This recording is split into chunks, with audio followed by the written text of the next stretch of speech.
নমস্কার, চলে এলাম আজকে একটা নতুন ভিডিও নিয়ে। আজকে ভিডিওটা সম্পূর্ণ একটা অন্য টপিকে। আজকে কোনো শেয়ারের খবর নয়। আজকের খবরটা হচ্ছে যে তামাম আমাদের যারা পশ্চিমবঙ্গবাসী আছি এবং বিশেষ করে যারা 80-90 দশকের দিকের মানুষেরা বা তার কিছুটা পরবর্তী যুগের মানুষেরা, আমাদের মধ্যে কিন্তু এখনও আমাদের সেই সনাতনী চিন্তাধারা রয়ে গেছে। আমরা কিন্তু আমাদের যাবতীয় যা আমাদের টাকা পয়সা থাকে, যেটুকুনি সঞ্চয় থাকে, আমরা বেশিরভাগ কিন্তু আমরা ব্যাংকে আমরা টাকাটাকে ডিপোজিট করে রেখে দিই। এটা কিন্তু স্ট্যাটিস্টিক্স বলছে। এখন দেখুন, আমি যদিও 80-90 দশকেরই মানুষ, কিন্তু আমি যেহেতু এই সমস্ত নিয়ে অনেক দিন ধরে ঘাটাঘাটি করছি এবং অনেক দিন ধরে এই মার্কেটে আছি, সেজন্য আমি দেখেছি। এবং আমি একজন কেন্দ্রীয় সরকারি কর্মচারী ছিলাম। সেই সময় আমি ভারতবর্ষের বিভিন্ন জায়গায় গেছি। আমি দেখেছি যে ভারতবর্ষের অন্যান্য স্টেটে, যেমন গুজরাট বা মহারাষ্ট্র ইত্যাদি বিভিন্ন স্টেট বা সাউথ ইন্ডিয়ার দিকে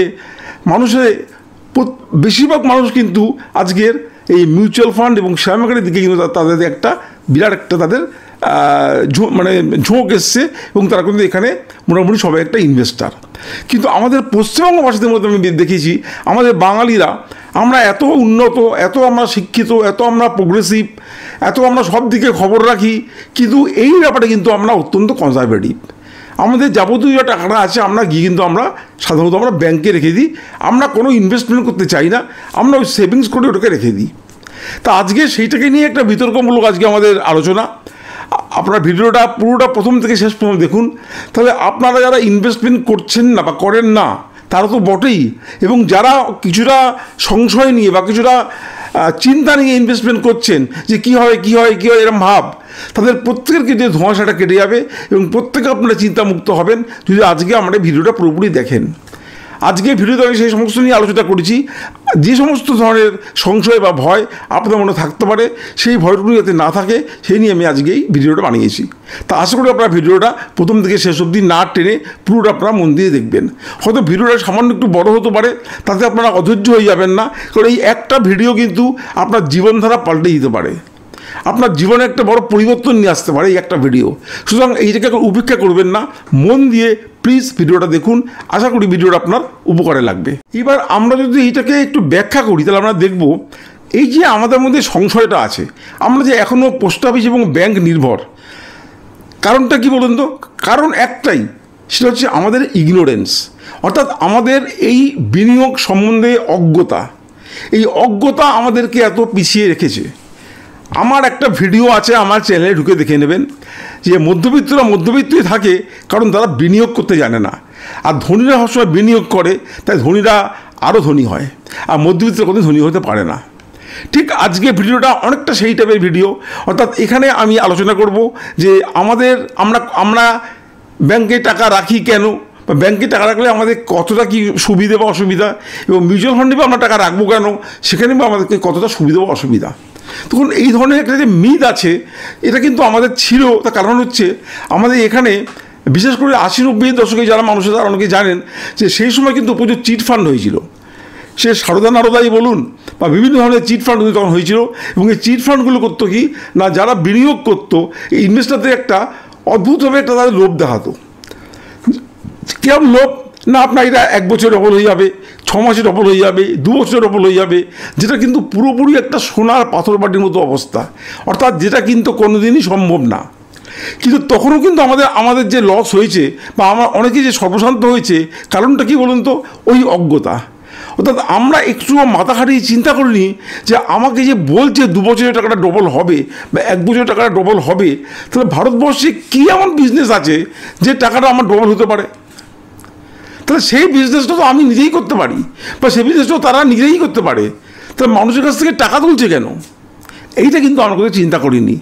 হয়তো বললে আপনারা বিশ্বাস করবেন না, আমি কিন্তু কোনোদিন এইসব ফাঁদে পা দিইনি, আমি কিন্তু কোনোদিন এইসব জায়গায় আমি কোনো বিনিয়োগ করিনি।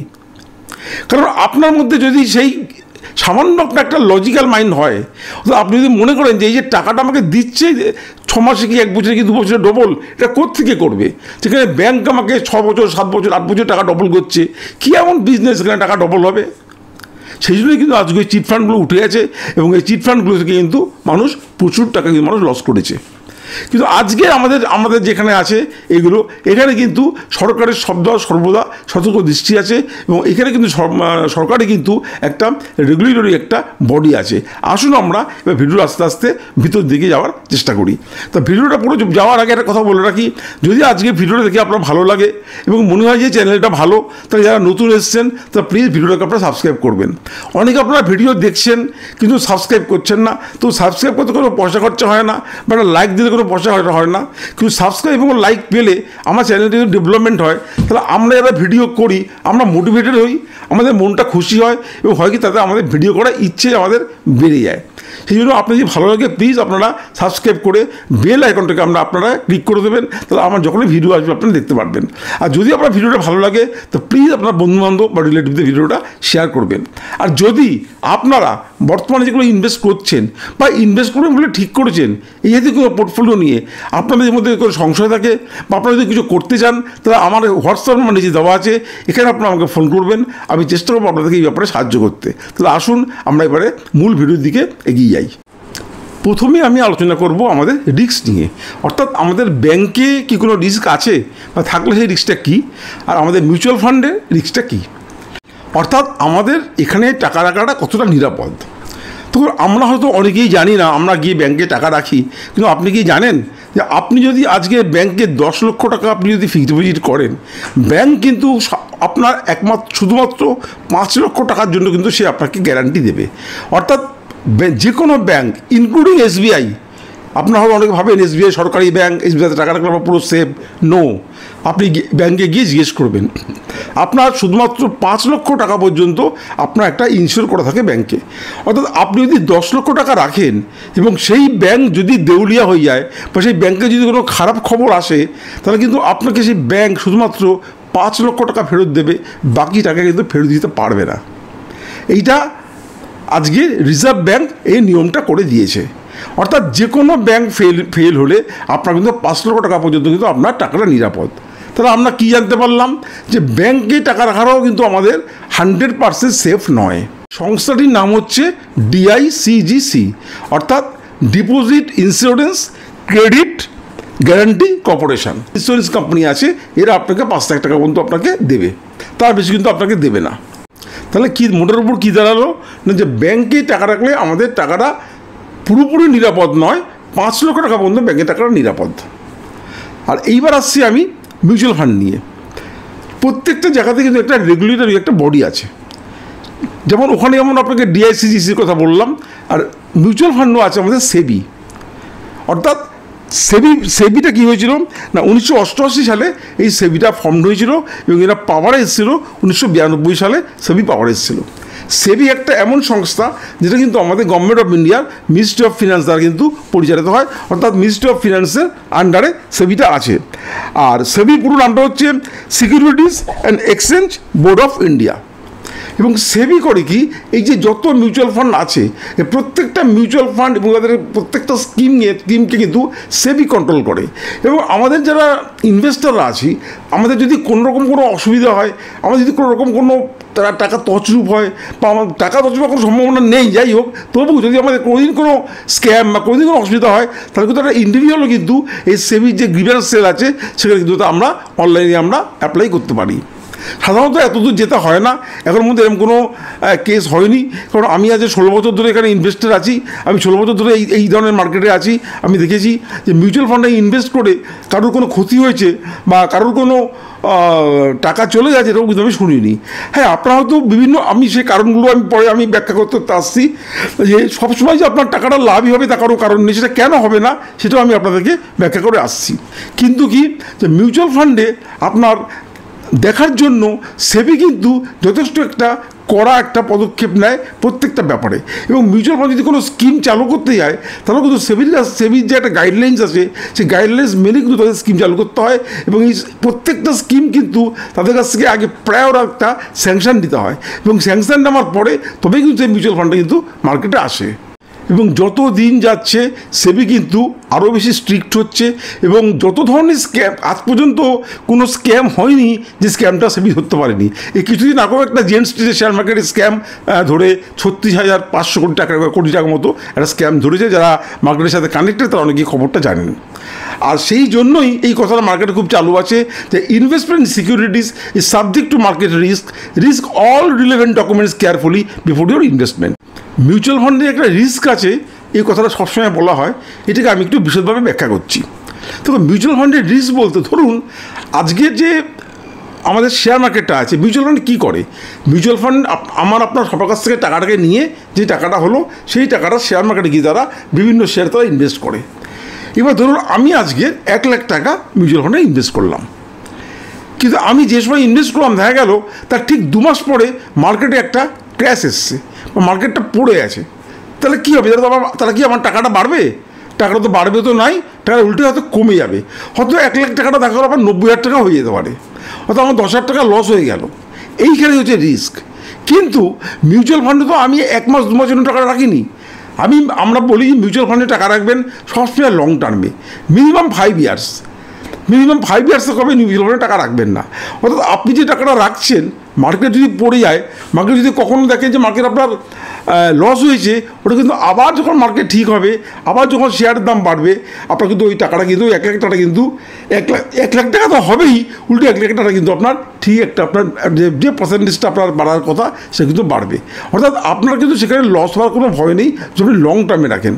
কিন্তু আপনি যদি মনে করেন যে আপনার টাকাটা 6 মাস পর দরকার, কি 1 বছর পর দরকার, কি 1.5 বছর পর দরকার, আমি বলবো আপনার মিউচুয়াল ফান্ডে কখনোই টাকা রাখবেন না। যে টাকাটা রাখবেন সেটা অন্তত খুব কম করে হলো 3 বছর যেন আপনার টাকাটা হাত দিতে না হয়। আর যেগুলো রিস্কি ফান্ড আছে, হ্যাঁ, সেখানে কিন্তু আপনি করবেন কি না, সেখানে মিনিমাম 5 বছর বা 5 থেকে 7 বছর। এবং মিউচুয়াল ফান্ডে যেটা সবচেয়ে বড় কথা সেটা হচ্ছে বিভিন্ন ধরনের কিন্তু ফান্ড আছে। এবং এখানে আমাদের যারা ইনভেস্টাররা আছে, ইনভেস্টারদের মধ্যে কিন্তু বিভিন্ন রকমের ইনভেস্টার আছে। কিছু ইনভেস্টার আছে কনজারভেটিভ, কিছু ইনভেস্টার আছে অ্যাগ্রেসিভ। অর্থাৎ আমি কনজারভেটিভ ইনভেস্টার বলতে কি না, আমি বেশি রিস্ক নিতে চাই না এবং আমি বেশি রিটার্নও চাই না। কারণ আপনি যদি একটা কথায় বলেন যে নো রিস্ক নো গেইন, আপনি যদি রিস্ক নেন আপনার গেইনটা বেশি হবে, আপনি যদি কম রিস্ক নেন আপনার কম গেইন হবে, আপনি যদি মিডিয়াম রিস্ক নেন আপনার মিডিয়াম গেইন হবে। অর্থাৎ low risk, medium risk, high risk সব ধরনের ফান্ড আছে। এইটা আপনি কী করে বুঝবেন? কে আপনাকে ঠিক করে দেবে না, আপনার একজন ইনভেস্টমেন্ট অ্যাডভাইসার। আপনি কখনোই কিন্তু নিজে যা ভালো বোঝেন বা কোনো বন্ধু বললো বা কোনো পাড়ার লোক বললো বা কোনো পাড়ার দাদা বললো করবেন না। সবসময় একটা ইনভেস্টমেন্ট অ্যাডভাইসার যারা আছে তাদের কাছ থেকে কিন্তু আপনারা সাজেশন নেবেন। তাকে হয়তো আপনাকে সামান্য কিছু ফিস দিতে হবে, সেটাকে আপনি ভাববেন না, কারণ ওর অন্তপক্ষে 50 গুণ ফিস আপনি আয় করতে পারবেন। কিন্তু আপনি তাকে ফিস দিয়ে যদি সঠিক ফান্ড আপনি ইনভেস্ট করেন এবং সে আপনাকে সঠিকভাবে আপনাকে যে নলেজটা দেবে, আপনাকে যে অ্যাডভাইসটা করবে, তাতে কিন্তু আপনার লস হওয়ার কোনো সম্ভাবনা থাকবে না। এবার আছে আমাদের মিউচুয়াল ফান্ডের আমাদের রিটার্ন নিয়ে। আমরা ফিক্সড ডিপোজিটের রিটার্ন আমরা জানি আমাদের মোটামুটি কত থাকে, 6 থেকে 7%, বড়জোর 7.5%। অর্থাৎ ব্যাংকে আমি ব্যাংক ডিপোজিটের কথা বলছি, ব্যাংকে যখন এই যে রেপো রেট কাট হচ্ছে, আমরা জানি যে অলরেডি 3টে রেপো রেট কাট হয়ে গেছে, আরও হয়তো 2টো রেপো রেট কাট হতে পারে। এই যতবার রেপো রেট কাট হবে দেখবেন আপনার কিন্তু ব্যাংকে আমাদের যে ইন্টারেস্টটা দেয় ফিক্সড ডিপোজিট এফডিতে, ওটাও কিন্তু আপনার 0.25 0.5 করে কিন্তু কাটতে আরম্ভ করবে। অর্থাৎ আপনি যেটুকু ইন্টারেস্ট পাচ্ছেন সেইটুকুনিও পাবেন না। এখন ব্যাংকে টাকা রাখলে আমরা যে ইন্টারেস্টটা পাই, আপনার মনে হতে পারে যারা আমরা একটু তৎকালীন যুগে সনাতনী চিন্তাধারার লোক, তা আমি তো 6.5% 7% পাচ্ছি, আমার চিন্তা কী আছে, আমার বেশি আয়ের দরকার নেই, ওখানে রিস্ক আছে দরকার নেই। এইখানে কিন্তু আপনি সবচেয়ে বড় ভুল করবেন। তার কারণ হচ্ছে আমাদের যে ব্যাংক যে ইন্টারেস্টটা দিচ্ছে 6%, 6.5%, এটা কিন্তু শুধু মুদ্রাস্ফীতিটাকে কন্ট্রোল করার জন্য দিচ্ছে। আপনি ধরুন আজকে ব্যাংকে যদি 100 টাকা রাখেন, আপনি 1000 টাকা রাখলেন, তাহলে আগামী বছর সেই টাকাটার দাম হবে কত পর্যন্ত? 950 টাকা বা 940 টাকা। আপনাকে ব্যাংক কত দিচ্ছে? 6%। তাহলে আপনার কিন্তু ওই 60 টাকাই জমা হচ্ছে, অর্থাৎ আপনার সে 1000 টাকাই থাকলো। অর্থাৎ মূল যে আপনার মূলধনটা, সেই মূলধনটা কিন্তু অ্যাকচুয়ালি আপনার বাড়লো না। কিন্তু আপনি কিন্তু করবেন কি, ওই যে ইন্টারেস্টটা পেলেন ওটা কিন্তু আপনি নিয়ে খরচা করবেন। আমরা করি কি, আমরা ব্যাংকে এফডি করি, আমরা এরা রিটায়ার করে এককালীন টাকা পাই, আমরা সিনিয়র সিটিজেন স্কিম যেটা আছে SC/SC, আমরা ওখানে আমরা ভাবি বিরাট কিছু আমরা লাভ করলাম, 7%, 7.5%, বাজার থেকে আমাকে 0.5%, 1% বেশি লাভ দিচ্ছে, আমার বিরাট লাভ করছি। কিন্তু একটু আপনারা গভীরে গিয়ে চিন্তা করুন, আপনি যে ইন্টারেস্টটা পাচ্ছেন সেই ইন্টারেস্টটা আপনি খরচা করছেন, আপনার যে মূলধন সেটা কিন্তু আপনার প্রতিদিন কিন্তু আপনার ক্ষয় হচ্ছে, কমে যাচ্ছে। অর্থাৎ আপনি যদি আজকে 1000 টাকা রাখেন তার দাম হবে কিন্তু আপনার 950 টাকা, আর ব্যাংক আপনাকে 50 টাকা দিয়ে 1000 টাকা করে দিচ্ছে, আর আপনি করছেন যে ইন্টারেস্টটা পাচ্ছেন সেটা আপনি খরচা করছেন, অর্থাৎ ওই টাকাটার ভ্যালু কিন্তু আপনার 950 হয়ে গেল। আবার ঠিক তার পরের বছর তারপরে আবার 6% মাইনাস করুন, ওইটা কিন্তু সেই ভ্যালুয়েশন হয়ে গেল। আপনারা বুঝতেই পারছেন বাজারে যেভাবে জিনিসপত্রের দাম বাড়ে এবং যেভাবে ইনফ্লেশন হয়, আমাদের ব্যাংক কিন্তু ওই ইনফ্লেশনটুকুনি আমাদেরকে দেয়, তার বেশি দেয় না। সেই জন্য আমরা যদি অন্য জায়গায় টাকা ইনভেস্ট না করি, টাকা না রাখি, তাহলে আমাদের টাকাটা কী করে বাড়বে? সেই জন্যই মিউচুয়াল ফান্ড বা শেয়ার মার্কেটে যদি আমরা একটু শিখি, একটু জানি, একটু জ্ঞান অর্জন করতে পারি, বা আমরা যদি কোনো ভালো অ্যাডভাইসের কাছে যেতে পারি, তাহলে তাদের সাহায্য নিয়ে আমরা যদি ইনভেস্ট করতে পারি, তাহলে কিন্তু আমাদের মূলধনটা কিন্তু একটু বাড়তে পারে বা বাড়ে। আর মিউচুয়াল ফান্ডে কী হয়, আপনি যদি সবচেয়ে বাইরে খারাপ ফান্ড, ধরুন আপনি বাজারের সবচেয়ে খারাপ ফান্ডে একটা ইনভেস্ট করলেন, সবচেয়ে পুয়ার ফান্ডে, তাহলেও আপনার মিনিমাম 10.5 বা 10% কম কিন্তু আপনার আর্নিংয়ে কম হবে না, যদি আপনি কম করুন না কেন। আর যদি আপনি ভালো ফান্ডে চয়েস করে বা কোনো অ্যাডভাইসের কাছ থেকে আপনি অ্যাডভাইস নিয়ে আপনি করেন, মোটামুটি আপনার 14 to 15% আপনি কিন্তু পাবেন, এবং এটা কিন্তু মোটামুটি আপনার দেখুন ব্যাংকের কিন্তু প্রায় ডবল।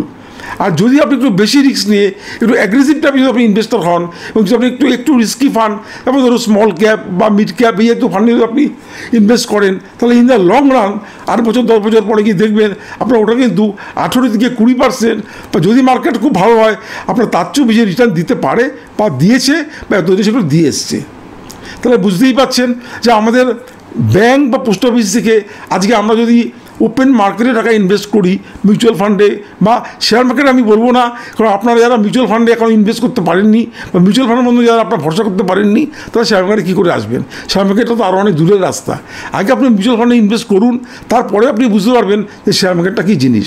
আমি আপনাকে শেয়ার মার্কেটে এখন ইনভেস্ট করতে বলছি না, কিন্তু যারা আমরা মিউচুয়াল ফান্ডে ইনভেস্ট করতে ভয় পাই, আমি তাদের জন্য বলছি যে আপনারা ভালো অ্যাডভাইসের কাছ থেকে অ্যাডভাইস নিয়ে মিউচুয়াল ফান্ডে ইনভেস্ট করুন, এতে কোনো ভয় কিন্তু কোনো জায়গা নেই। এবার একটা ছোট্ট কথা বলে আমি ভিডিওটা শেষ করব। এবার দেখুন, আমরা দেখেছি আমরা অনেকগুলোকে রিস্কি ফান্ড বলি, যেমন small cap fund, mid cap fund, যারা মিউচুয়াল ফান্ডে বর্তমানে ইনভেস্ট করছেন আমরা এটাকে রিস্কি ফান্ড বলি। এবার আমি একটু আপনাদেরকে ব্যাখ্যা করি এটা risky fund in what sense.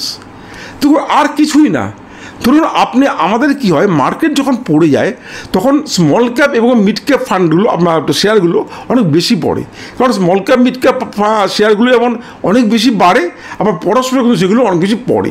অর্থাৎ আপনি যদি স্মল ক্যাপ মিড ক্যাপ কোনো ফান্ডে ইনভেস্ট করেন, আর আপনার যদি তখনই ধরুন কোনো টাকার দরকার পড়লো, আপনি একটা টাকা ইনভেস্ট করেছেন, আপনি 7 বছর 8 বছর ধরুন আপনি ইনভেস্ট করে বসে আছেন, আপনার টাকা ভালো বেড়ে গেছে, কিন্তু দেখা গেলো 8 বছর পর আপনার বাড়িতে এমন একটা অনুষ্ঠান এলো যে আপনাকে টাকা তুলতে আপনি বাধ্য হলেন, এবং তখন দেখা গেল যদি আপনার ভাগ্য খারাপ হয় যে শেষ সময় দেখা গেলো মার্কেটটা খুব পড়ে গেছে, তাহলে হবে কি সেখানে আপনার কিছুটা কিন্তু আপনার কম গেইন হবে, আপনার লস হয়তো হবে না, কিন্তু যে টাকাটা আপনার লাভ হচ্ছিল তার থেকে অনেকটাই কম লাভ হবে। সেই জন্য আমি বলবো যে যদি আপনারা লং টার্ম ইনভেস্টর হন, এবং যদি আপনাদের কখনো কখনো মনে হয় যে অমুক সালে বা অমুক বছরে গিয়ে আমার টাকাটা দরকার পড়তে পারে, তাহলে আপনারা একটু মার্কেটের দিকে লক্ষ্য রাখুন, বা আপনি যে অ্যাডভাইসের কাছ থেকে অ্যাডভাইস নিয়েছেন তার সাথে আপনি একটু যোগাযোগ রাখুন, তাকে আপনি জিজ্ঞেস করুন যে আমি অমুক সময় আমার টাকাটা দরকার, আমি কী করবো, সে আপনাকে সঠিক পরামর্শ দেবে যে কোন সময় আপনার টাকাটা লাগবে, আপনি করবেন কি সেইখান থেকে টাকাটা তুলে নিয়ে আপনি টাকাটা ব্যাংকে এফডি করে দেবেন। তাহলে হবে কি, যদি মার্কেট পড়ার কোনো সম্ভাবনা থাকে, তাহলে যারা মার্কেটে যারা অ্যানালিস্টরা আছেন, যারা মার্কেটে দীর্ঘদিন ধরে আছেন, তারা কিছুটা বুঝতে পারেন যে এখান থেকে মার্কেটটা পড়তে পারে, তারা করবে কি আপনাকে সঠিক অ্যাডভাইস করবে, এবং আপনি তার আগে টাকাটা তুলে নিয়ে টাকাটা ব্যাংকে রেখে দেবেন, তাহলে আপনার সেই ভয়টুকু থাকছে না। এবং স্মল ক্যাপ মিড ক্যাপে ইনভেস্ট করলেও আর যদি আপনি টাকাটা না তোলেন, তাহলে হয়তো যখন পড়ে যাচ্ছে আপনাদেরকে খারাপ লাগবে যে আমার টাকাটা এত পড়ে গেল, কোনো ঘাবড়াবার দরকার নেই। আপনি যখন লং টার্ম ইনভেস্টার হবেন, যখন আবার মার্কেট উঠবে আপনার ওটা কিন্তু আবার আপনার উঠে যাবে। আপনাদের ভিডিওটা কেমন লাগলো প্লিজ কমেন্ট করে জানাবেন। আপনাদের প্রত্যেকটা কমেন্ট আমি পড়ি এবং কমেন্টে উত্তর দিই। আর যেটা বললাম যদি আপনাদের ভালো লাগে তো প্লিজ চ্যানেলটাকে সাবস্ক্রাইব করে একটা লাইক দিয়ে দেবেন। আজকে বিশেষ ভিডিও বাড়াবো না, এখানে শেষ করছি। আপনারা সবাই ভালো থাকবেন, সুস্থ থাকবেন। জয় হিন্দ, জয় ভারত।